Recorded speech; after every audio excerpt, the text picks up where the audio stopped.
Salustio, sobre los dioses y el mundo. 1. Los que quieran instruirse sobre los dioses deben ser bien encaminados desde niños y no ser alimentados con insensatas creencias. Deben ser también por naturaleza buenos y sensatos, con el fin de que tengan cierta semejanza con el tema. Deben ellos también conocer las nociones comunes. Comunes son las nociones con las que todos los hombres, si se les interroga correctamente, se mostrarán de acuerdo. Por ejemplo, que todo Dios es bueno, que es impasible, que es inmutable, pues todo lo que sufre cambio cambia hacia lo mejor o lo peor, si cambia hacia lo peor, se hace malo, y si cambia hacia lo mejor, al principio era malo. 2.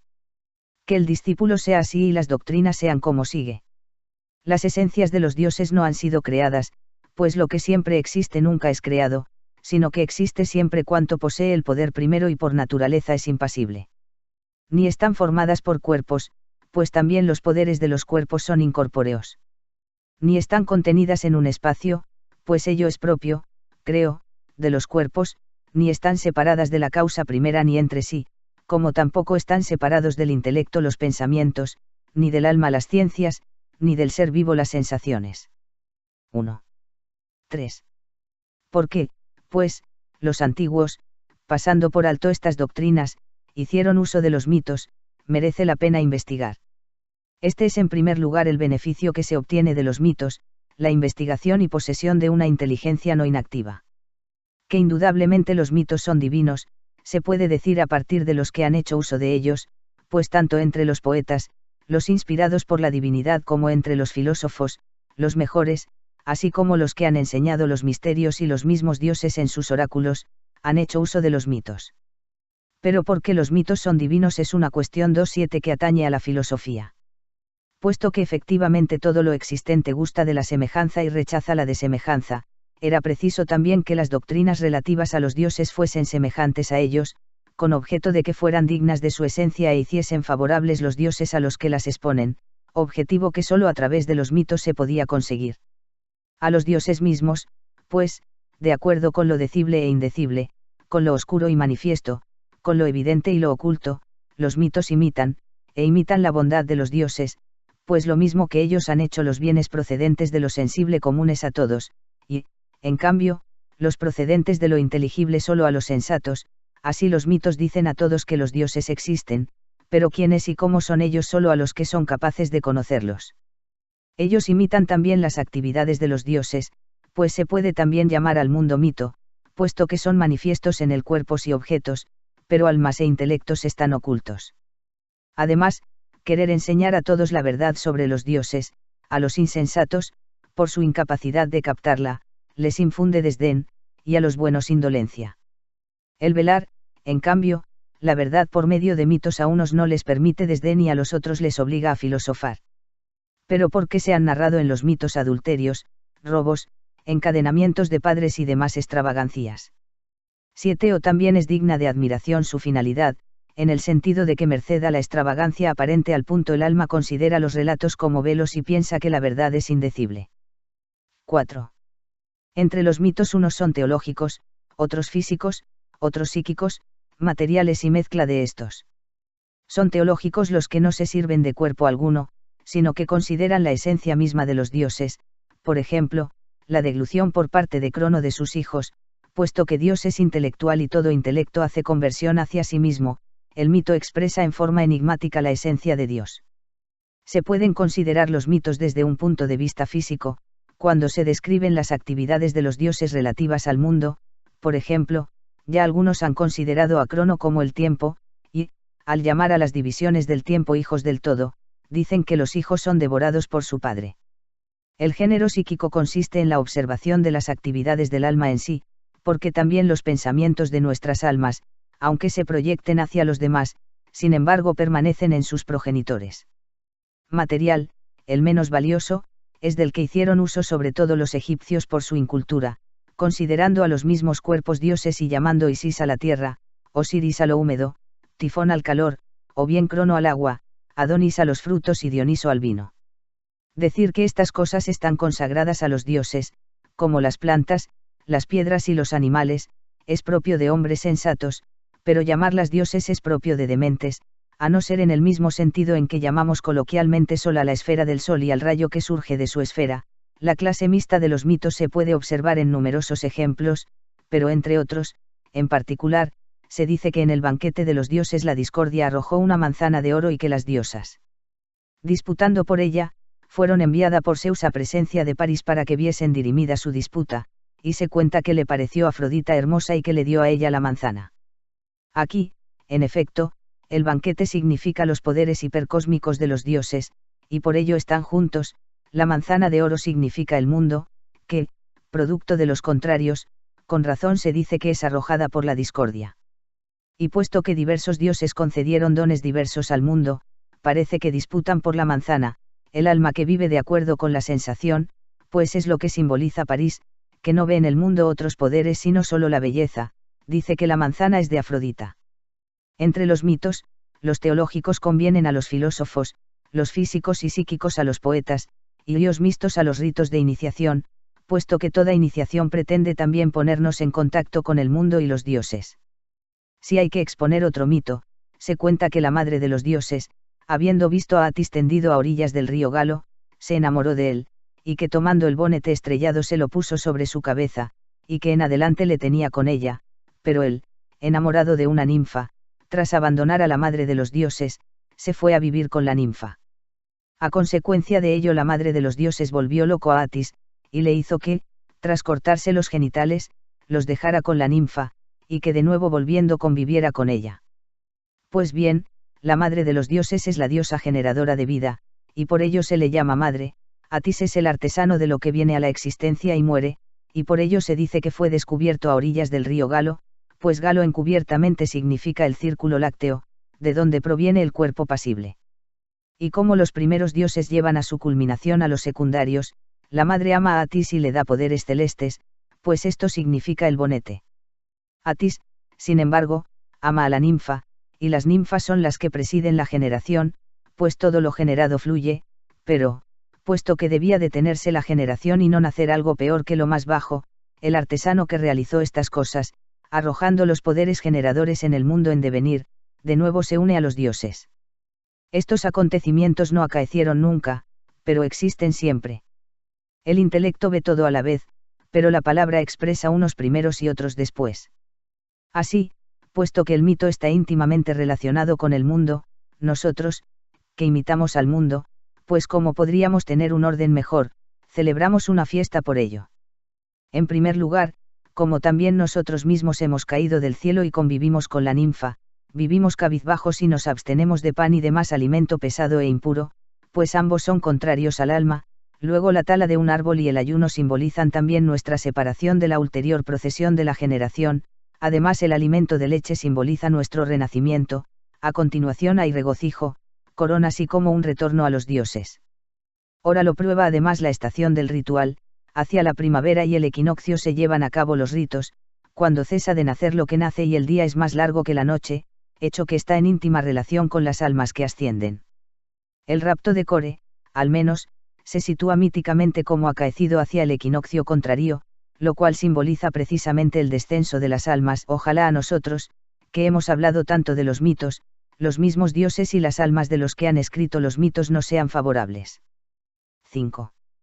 A continuación está el conocimiento de la causa primera y los órdenes subsiguientes de los dioses, así como estudiar la naturaleza del mundo, la esencia del intelecto y del alma, la providencia y el destino, la fortuna, la virtud y el vicio, las buenas y malas constituciones políticas derivadas de ellos, y de dónde proceden los males llegados al mundo.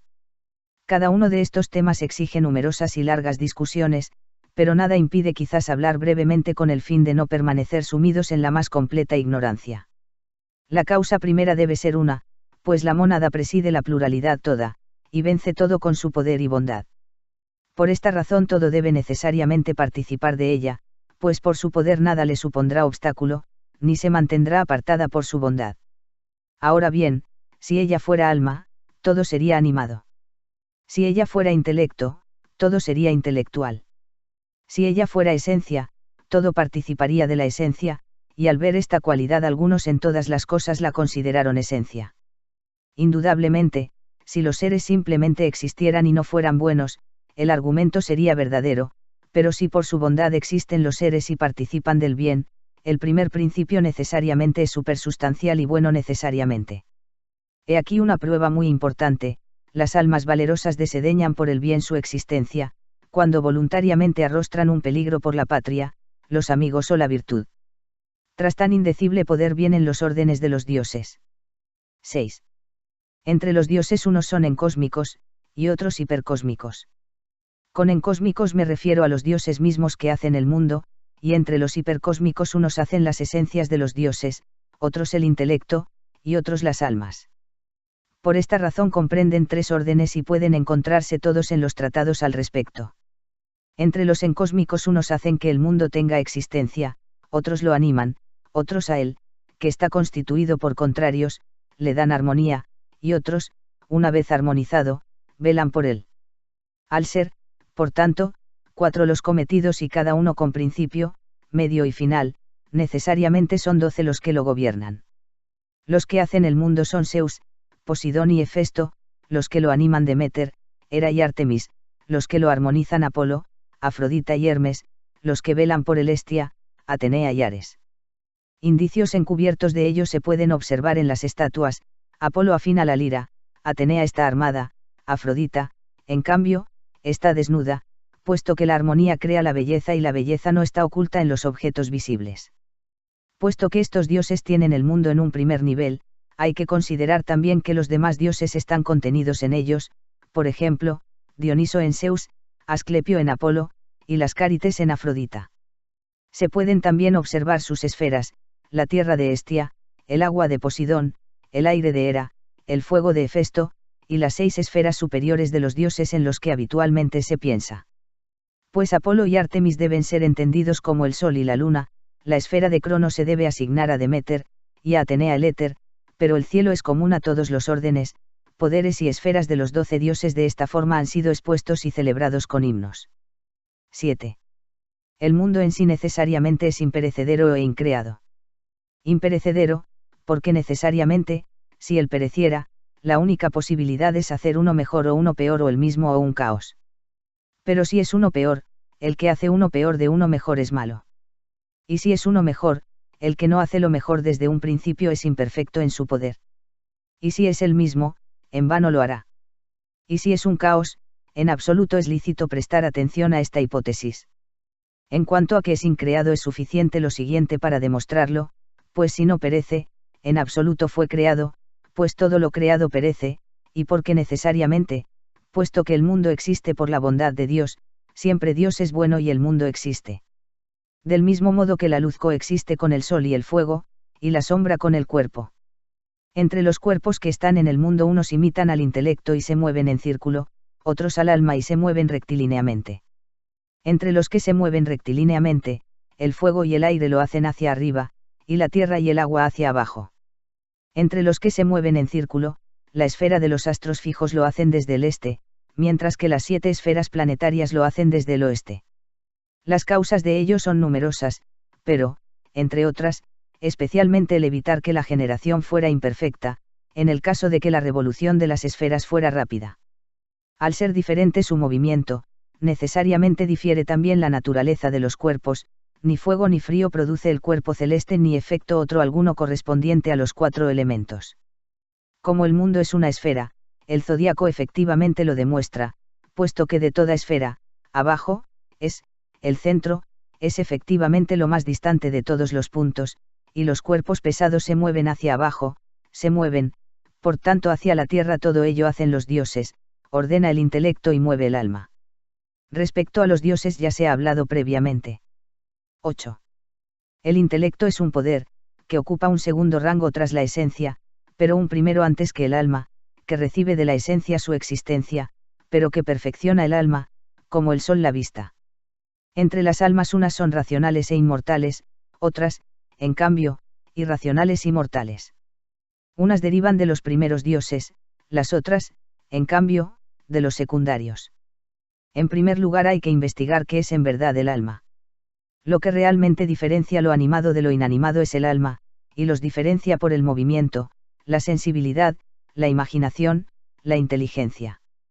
El alma irracional, por tanto, es la vida sensitiva e imaginativa, mientras que el alma racional es la vida que gobierna sobre la sensibilidad e imaginación y que se sirve de la razón. El alma irracional depende de las pasiones corpóreas, ella desea y se irrita irracionalmente, mientras que el alma racional con la razón desdeña el cuerpo, y, entablando combate contra el alma irracional, si vence, engendra la virtud, pero, si es vencida, engendra el vicio. Ella es inmortal necesariamente, tanto porque conoce a los dioses, y nada mortal conoce lo inmortal, y desdeña los asuntos humanos como ajenos, como porque, en tanto que incorpórea, reacciona en oposición a los cuerpos. En efecto, cuando los cuerpos son hermosos y jóvenes yerra, mientras que, cuando se hacen viejos, alcanza su plenitud. Además, toda alma buena se sirve del intelecto, y el intelecto ningún cuerpo lo engendra, pues como lo privado de intelecto podría engendrar el intelecto. Y aunque se sirve del cuerpo como instrumento no está en él, como tampoco el constructor de máquinas está en sus construcciones mecánicas, y, sin embargo, muchas máquinas, sin que nadie las toque, se mueven. Y si debido al cuerpo se desvía con frecuencia, no hay que sorprenderse, pues tampoco las artes podrían llevar a cabo sus obras, si los instrumentos estuvieran deteriorados. La providencia de los dioses se puede también observar a partir de los siguientes datos. ¿De dónde procedería el orden del mundo si no hubiera nada que pusiera orden? ¿Y de dónde procedería el que todo exista con una finalidad, por ejemplo, el alma irracional para que haya sensación, y la racional para que la tierra esté ordenada? Pero se puede también observar a partir de la acción de la providencia sobre nuestra naturaleza, los ojos efectivamente han sido hechos transparentes para ver, la nariz está encima de la boca con vistas a distinguir los alimentos fétidos, en cuanto a los dientes, los centrales son afilados con vistas a cortar, en cambio los del interior son anchos con vistas a triturar los alimentos. Y vemos todos los detalles en todo así de acuerdo con la razón. Es imposible, por otra parte, que la providencia se extienda hasta los detalles más insignificantes y, en cambio, no exista en los más importantes. Las artes de adivinación y curaciones corpóreas que acontecen en el mundo pertenecen al ámbito de la buena providencia de los dioses. Pero hay que considerar que tal solicitud respecto al mundo los dioses la efectúan sin deliberación ni esfuerzo, sino que al igual que entre los cuerpos los que poseen un poder hacen lo que hacen por su sola existencia, por ejemplo, el sol ilumina y calienta por su sola existencia, así mucho más la providencia de los dioses actúa por sí misma sin esfuerzo y para bien de los objetos de su providencia, de forma que incluso las investigaciones de los epicúreos encuentran solución, pues lo divino, dicen, ni se perturba ni perturba a otros. Tal es la providencia incorpórea de los dioses relativa a los cuerpos y a las almas. En cambio la que procede de los cuerpos y está en los cuerpos es distinta de esta, y se le llama destino, por manifestarse más claramente en los cuerpos el encadenamiento. En relación con él incluso se ha inventado la ciencia astrológica. En efecto, la creencia de que el gobierno de los asuntos humanos y, en especial, de la naturaleza corpórea radica no solo en los dioses sino en los cuerpos divinos es conforme a la razón y verdadera. En consecuencia, la razón descubre que la salud y la enfermedad, la felicidad y la desdicha tienen ese origen de acuerdo con nuestros méritos. Pero el atribuir nuestras injusticias y desórdenes al destino es hacernos a nosotros buenos y, en cambio, a los dioses malos, a no ser que se pretenda decir con ello que para el mundo en su totalidad y para lo que es conforme a naturaleza todo nace tendiendo hacia el bien, pero que la mala educación o la debilidad de nuestra naturaleza torna hacia el mal los bienes procedentes del destino, como ocurre con el sol que, a pesar de ser beneficioso para todos, es dañino para los aquejados de oftalmía o de fiebre. Pues porque los masagetas se comen a sus padres, los hebreos se circuncidan y los persas respetan la abundancia de progenie.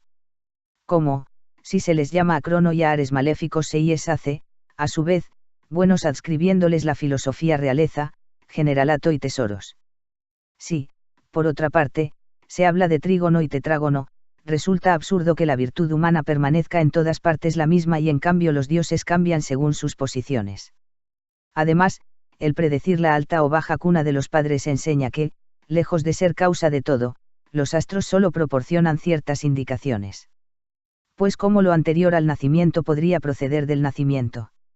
Del mismo modo que efectivamente la providencia y el destino existen para pueblos y ciudades, y existen también para cada hombre, así también la fortuna, sobre la que precisamente trata lo que sigue. El poder de los dioses que ordena los diversos e inesperados acontecimientos para bien, es considerado fortuna y por esta razón en particular oficialmente es conveniente que las ciudades honren a la diosa, pues toda ciudad está compuesta de elementos diversos. Su poder se ejerce en la luna, pues por encima de la luna ni una sola cosa podría proceder de la fortuna. Pero si los malvados gozan de fortuna y, por el contrario, los buenos sufren la pobreza, no hay que asombrarse, pues unos hacen todo, mientras los otros no hacen nada, movidos por la riqueza, y la fortuna de los malvados no podría extirpar su vicio, mientras que a los buenos la virtud solo les será suficiente. 10. Las enseñanzas sobre la virtud y el vicio requieren, uno y a su vez, las relativas al alma en efecto, cuando el alma irracional penetra en los cuerpos y al punto produce el apetito irascible y el apetito concupiscible, el alma racional, presidiendo sobre ellos, hace el alma tripartita dependiente de la razón, de la parte irascible y de la parte concupiscible. La virtud de la razón es la sabiduría, la de la irascible el valor, la de la concupiscible la temperancia, y la del alma en su conjunto la justicia, pues es preciso que la razón distinga las obligaciones, que la irascible, obedeciendo a la razón, desdeñe lo que parece peligroso, y que la concupiscible persiga no lo que parece agradable, sino lo que está de acuerdo con la razón. Cuando ello es así, la vida es justa, pues la justicia en nuestro ámbito es una parte importante de la virtud. Por esta razón entre las personas cultas pueden observarse todas ellas, mientras que entre las incultas una es valerosa pero injusta, otra temperante pero insensata, otra sensata pero intemperante, cualidades que no es justo llamar virtudes, pues están privadas de razón y son imperfectas, e incluso se dan en algunos seres irracionales. El vicio debe ser considerado a partir del examen de los contrarios, el vicio de la razón es la locura, el de la irascible la cobardía, el de la concupiscible la intemperancia, y el del alma en su conjunto la injusticia. Las virtudes nacen de una recta constitución política, de una buena instrucción y educación, y, en cambio, los vicios de sus opuestos. 11. Las constituciones políticas corresponden a la tripartición del alma. Se asemejan, en efecto, los jefes a la razón, los soldados a la parte irascible y el pueblo a la concupiscible. Cuando todo se hace de acuerdo con la razón y el mejor de todos gobierna, se da la realeza, cuando es de acuerdo con la razón, la parte irascible y más de uno gobierna, resulta la aristocracia, cuando la vida política se regula conforme a la parte concupiscible y los honores están en consonancia con la riqueza, tal constitución política recibe el nombre de timocracia. Opuesta a la realeza es la tiranía, pues una hace todo conforme a la razón, mientras que la otra nada hace de acuerdo con la razón.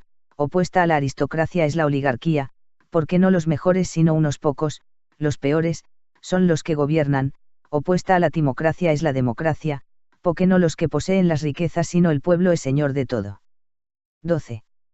Pero ¿cómo, si los dioses son buenos y hacen todo, existen los males en el mundo?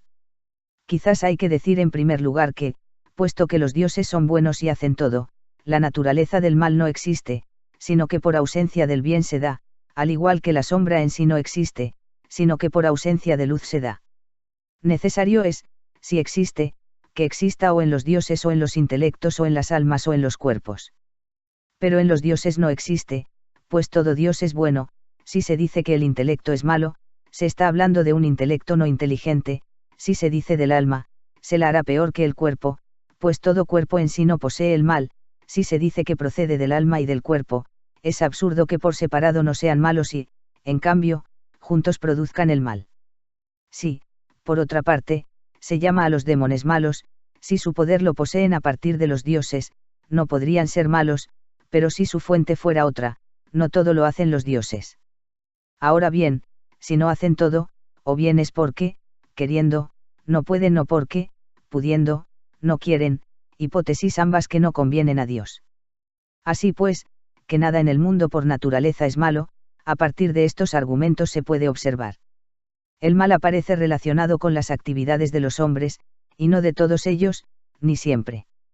Según esto, si los hombres incurriesen en el mal por sí, la naturaleza misma sería mala. Ahora bien, si el adúltero considera el adulterio un mal, pero el placer un bien, y el asesino considera el asesinato un mal, pero el dinero un bien, y el que hace mal a su enemigo el hacer mal lo considera malo, pero el vengarse de su enemigo un bien, y todos los errores los comete así el alma, a causa del bien nacen los males, al igual que por ausencia de luz nace la oscuridad, que por naturaleza no existe. El alma peca, pues, porque tiende al bien, pero yerra respecto al bien, porque no es esencia primera.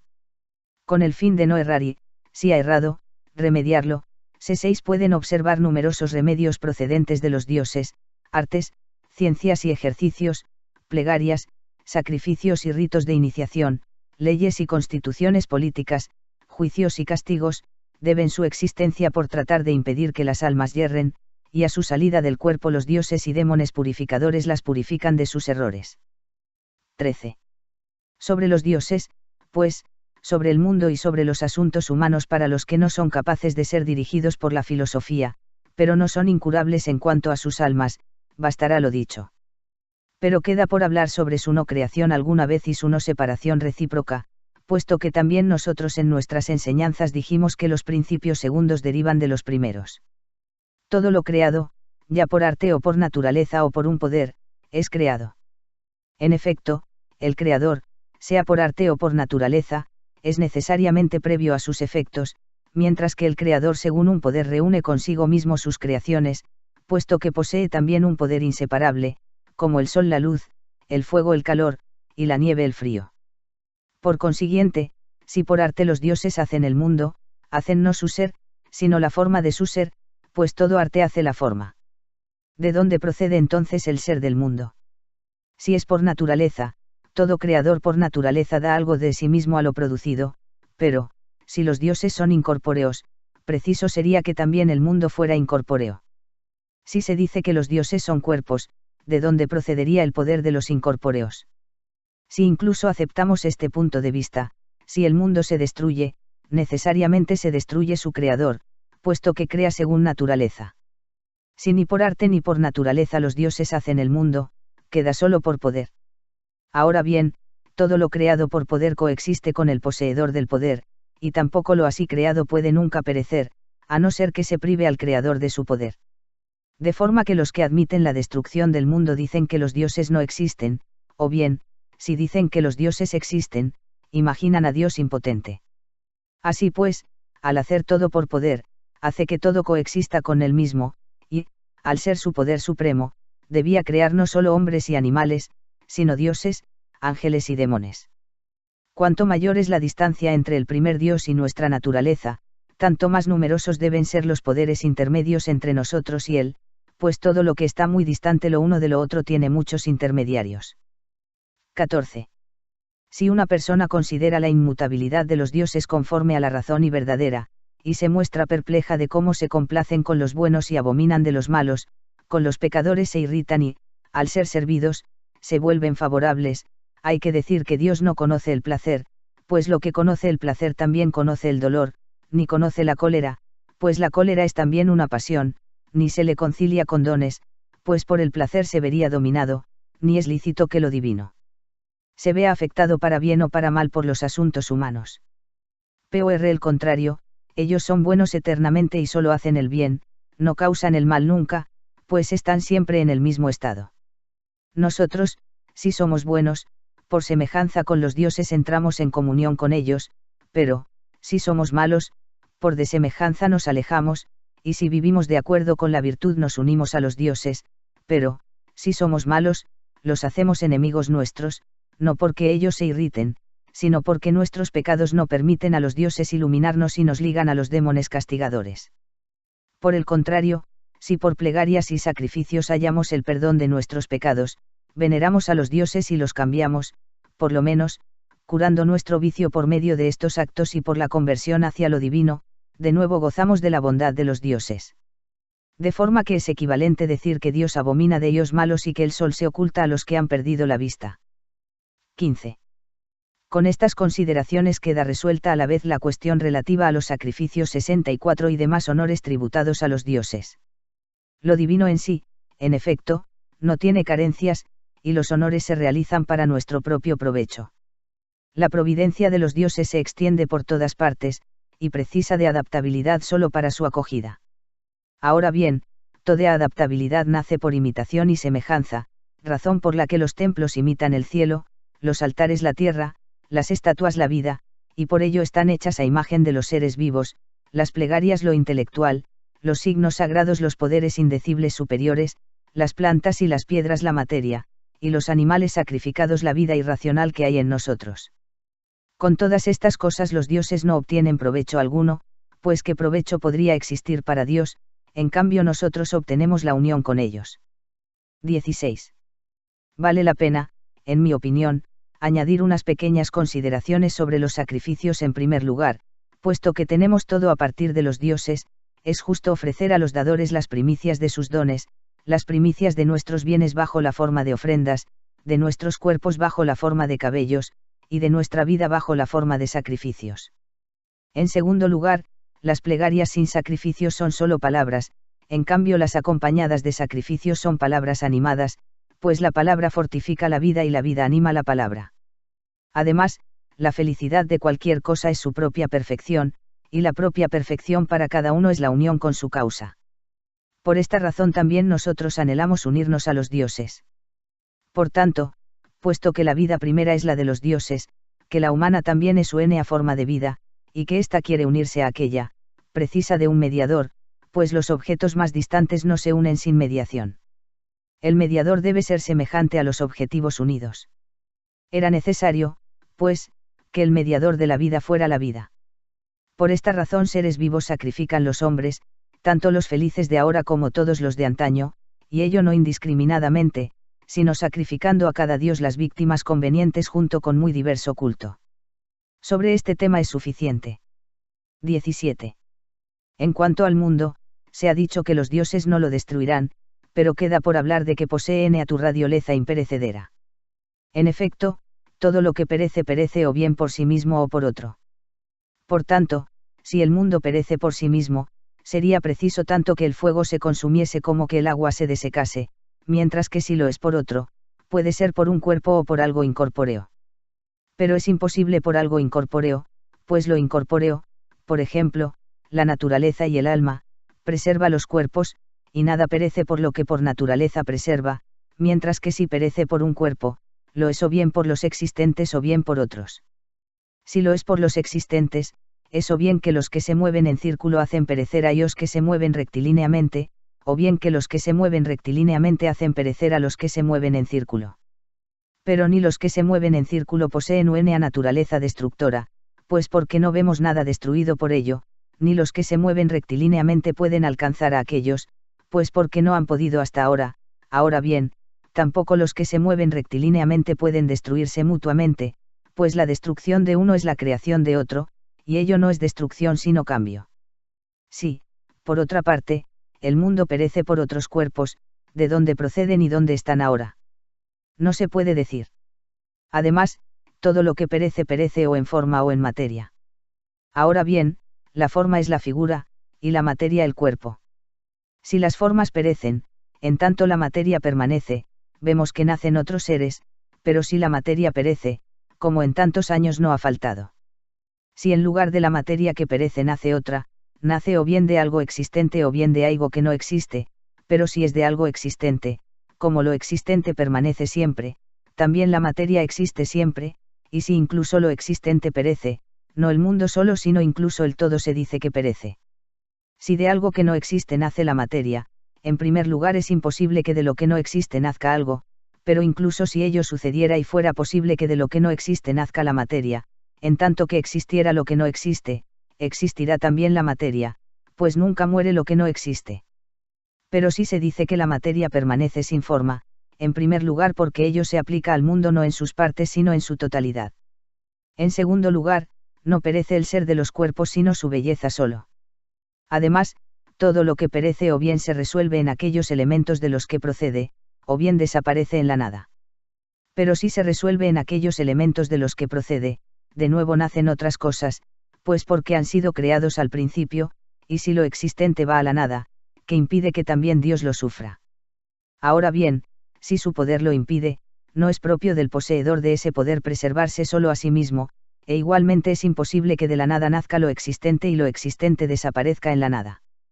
Además es una necesidad que el mundo, si perece, perezca o conforme a naturaleza o contra naturaleza. Lo contranatural no precede a la naturaleza, y si perece contra naturaleza, es preciso que exista otra naturaleza que modifique la naturaleza del mundo, cosa que no parece. Además, todo lo que perece por naturaleza, también nosotros podemos hacerlo perecer. Ahora bien, el cuerpo circular del mundo ni nadie lo ha destruido nunca ni lo ha modificado. Modificar los elementos es posible, pero destruirlos imposible. Además, todo lo que perece merced al tiempo cambia y envejece, en cambio el mundo a lo largo de tantos años permanece inmutable. Tras haber respondido extensamente a los que requieren más sólidas demostraciones, rogamos al mundo mismo que nos sea favorable. 18. En verdad la existencia de ateísmo en algunas regiones de la Tierra y su posible existencia con frecuencia en el futuro no merece la pena que turbe a las personas sensatas. Tanto porque ello no afecta a los dioses, al igual que también los honores se han revelado inútiles para ellos, como por la incapacidad del alma, poseedora de una esencia media, de mantener una línea recta siempre, y por la incapacidad del mundo entero de gozar de forma igual de la providencia de los dioses. Por el contrario, unas partes participan de ella eternamente, y otras por un tiempo, unas primariamente y otras secundariamente, como también todas las sensaciones las percibe la cabeza, y, en cambio, una sola percibe el cuerpo entero. Debido a ello, según parece, los que instituyeron las fiestas establecieron los días nefastos, durante los cuales unos templos suspendían sus actividades, otros permanecían cerrados, y otros quitaban incluso sus ornamentos, en expiación por la debilidad de nuestra naturaleza. Por otra parte, no es inverosímil que el ateísmo sea una forma de castigo. Es, en efecto, razonable que los que han conocido a los dioses y los han desdeñado se vean también privados en una segunda vida de su conocimiento. En cuanto a los que han honrado a sus reyes como dioses, era preciso que la justicia les hiciera caer lejos de los dioses mismos. 19. Si los castigos de estos u otros yerros no siguen como consecuencia inmediatamente a los pecadores, no hay que asombrarse, pues no son solo los demones los que castigan las almas, sino que incluso ella se somete a juicio a sí misma, y puesto que ellas permanecen eternamente, no tienen que sufrir todo en poco tiempo, aparte de que es preciso también que exista la virtud humana. Pues si los castigos siguieran inmediatamente como séquito a los pecadores, practicando la justicia por miedo los hombres no tendrían virtud. Las almas son castigadas cuando abandonan el cuerpo, unas mientras yerran aquí, otras en regiones cálidas o frías de la tierra, y otras atormentadas por los demones, y soportan todos los castigos con la parte irracional, con la que precisamente pecaron. Es por ella que también subsiste el cuerpo u emebrío, que es visible en los alrededores de las tumbas, sobre todo, de los que han malvivido. 20. Las metempsicosis, si se dan en seres racionales, precisamente llegan a ser las almas de los cuerpos, pero si es en seres irracionales, acompañan desde fuera, como nos acompañan los demones que nos han correspondido nunca. En efecto, un alma racional podría ser lo de un ser irracional. Se puede observar la metempsicosis a partir de las afecciones congénitas, pues porque unos nacen ciegos, otros paralíticos, y otros enfermos en su alma misma, y a partir del hecho de que las almas, que por naturaleza tienen el ejercicio de sus funciones en el cuerpo, no es preciso que, una vez que abandonen el cuerpo, permanezcan inactivas eternamente. En efecto, si las almas no retornaran a los cuerpos, necesariamente tendrían que ser infinitas o bien que Dios estuviera creando otras continuamente. Pero ni hay nada infinito en el mundo, pues nada infinito podría existir en lo finito, ni es posible que se creen otras, pues todo en lo que nace algo nuevo necesariamente es imperfecto, pero el mundo que procede de lo perfecto consecuentemente es perfecto. 21. Las almas que han vivido de acuerdo con la virtud, felices, sobre todo, por su separación de la parte irracional y su purificación de todo cuerpo grado se unen a los dioses y administran todo el mundo con ellos. Sin embargo, aunque ninguna de estas cosas les aconteciera, la virtud misma, el placer y la gloria emanadas de la virtud, la vida exenta de pesares y libre sería suficiente para hacer felices a los que han elegido vivir de acuerdo con la virtud y han sido capaces